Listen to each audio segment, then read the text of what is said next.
guys, what's up? Today I'm going to be talking about some of my favorite recent reads.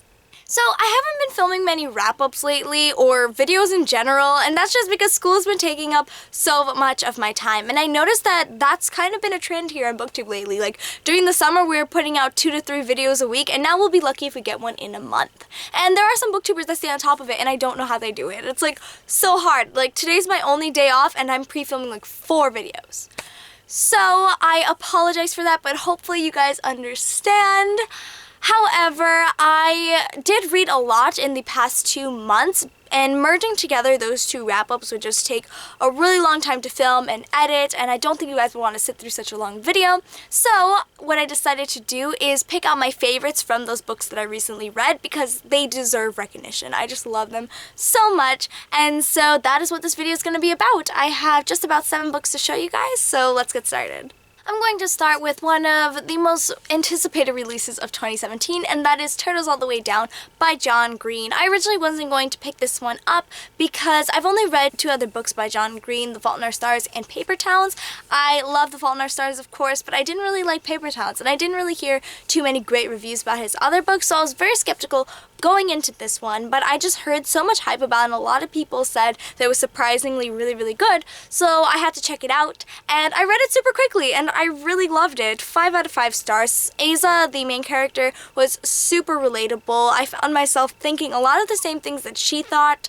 The underlying mystery wasn't really a focal point for me. I think it was just kind of there, and it brought all the characters together. I love Dave. I think that was his name, Dave. The love interest, he was really cool and chill, and their relationship was actually so cute to me. I feel like he was really understanding of Aza's mental illness. I loved its role as an own voices novel in YA. It was pretty accurate to anxiety. I don't have OCD, so I wouldn't know, but from what I can tell, I think that it is pretty accurate to the actual mental illness itself. I loved most of the characters, although I really hated Daisy. I feel like she wasn't the greatest support system to Asa. She just kind of only thought about herself, and she wasn't very considerate of Asa at all.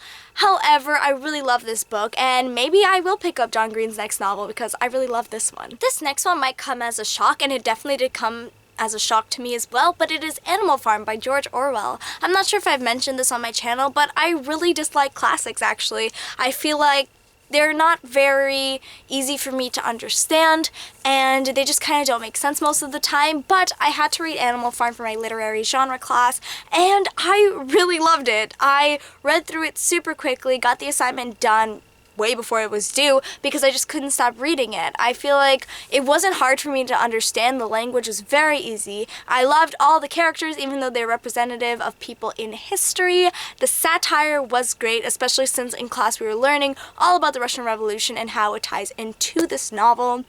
I think the message at the end was so powerful, and I definitely wasn't expecting it. And I feel like this is probably my favorite classic right now because I really don't like any other ones. And then I have Milk and Honey by Rupi Kaur. I talked about this a lot in my reading vlog, which I will link down below, so I won't say too much about it in this video as well. But for those of you who do not know, Milk and Honey is a collection of poetry and broken up into 4 sections: the hurting, the loving, the breaking, and the healing. And it's just a whole collection of short poems, and I loved it so much. I tabbed all my favorite poems, which is like all of them, and it was just so powerful to me. Poetry is another thing that I'm really not the biggest fan of. I really did go out of my comfort zone in these past 2 months, but I ended up really loving it. The poetry was really easy for me to understand, and the message alone was just so great. I cried so hard, which you could see in the vlog.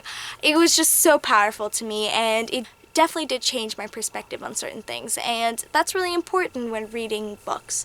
So definitely 5 out of 5 stars. Every woman should read this book. Next up, I have Wonder Woman Warbringer by Leigh Bardugo. This is another one that was pretty out there for me. I usually don't read anything about superheroes, but I was pleasantly surprised. I don't remember too much about this one because I read it at the beginning of October, but I do have to admit I only read it because it is written by Leigh Bardugo, but I ended up loving it for so much more than the author. I loved the characters, the world building, everything was just so specific and intricate, and Leigh Bardugo did such a great job at describing characters and places and events and fight scenes, and like the action scenes were my favorite scenes in this book. I love her writing style. I will definitely be checking out her other books, including The Six of Crows duology and The Language of Thorns. I'm just so excited. This book was just so empowering. Diana was such a kick-butt female character, and I know it's a cliche, but this book really makes me proud to be a woman. Although I loved all of the books in this video, I'd be lying if I said I wasn't saving the best for last, and that is the Magnus Chase and the Gods of Asgard trilogy by Rick Riordan. I loved this so much. If you watch my reading vlog, you know that I love the first. I have since then finished this entire trilogy, and I love it all so much. I think that this is Rick Riordan's best trilogy by far. Magnus was an amazing protagonist. He was so witty and funny and intelligent, and I learned so much about Norse mythology. It's way more interesting than I ever thought it could be. The whole cast of characters was just amazing. The relationships were so cute. I don't want to spoil anything, but they were amazing. These books were amazing, and I love them so much. They're definitely some of my favorites of the year. So guys, those are some of my favorite recent reads from the past couple months. Comment down below some of your favorite recent reads. I'd love to check them out. I hope you guys enjoyed watching. Please comment, rate, subscribe, and all that other great stuff. I'll see you guys in another video. Bye!